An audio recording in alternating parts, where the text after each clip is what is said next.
இன்னைக்கு மார்னிங் என்னத்த டிஃபனு? இன்னைக்கு ரவா தோசை தாம்மா ரெடி பண்ணிட்டு இருக்கோம். அதுக்கு முன்னாடி நம்ம வியூவர்ஸ்க்கு ஒன்று சொல்லிக்கலாமா? அது என்னன்னாக்கா பேஸுக்கு தாம்மா இன்னைக்கு சொல்ல போகிறோம். பேஸ் கிட்ஸு தான். அது நல்லா பழுத்த பப்பாளியே எடுத்துக்கோங்க.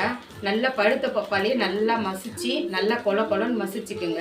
அதில் 1 ஸ்பூன் தேன் விட்டுக்குங்க. தேன் விட்டு நல்லா மிக்ஸ் பண்ணி பேஸில் போட்டு நல்லா அப்ளை பண்ணிவிட்டு 1 ஹவர் கழித்து நல்லா காஞ்சதுக்கப்புறம் 1 ஹவர் கழித்து அதை சுடு தண்ணியில் வச்சு நல்லா பேஸை நல்லா கழுவிட்டிங்கன்னா நல்லா பிரைட்னஸ்ஸு நல்லா க்ளோ கொடுக்குமா. அதை ஒரு வாரத்தில் ஒரு 2 நாள் 3 நாள் எடுத்துக்கோங்க. ஃபேஸ் நல்லா பிரைட்னஸ் வந்துடும்மா. இன்றைக்கி நம்ம வீட்டை சூப்பரான ஆனியன் ரவா தோசை தான். நல்லா கேரட்டு, வெங்காயம், பச்சை மிளகாய், கொத்தமல்லி, கருவேப்பிலை எல்லாம் கட் பண்ணி போட்டு சூப்பரான ஆனியன் தோசை தான் ரெடி பண்ணியிருக்கோம். நல்லா கலர்ஃபுல்லாக இருக்குது பாருமா.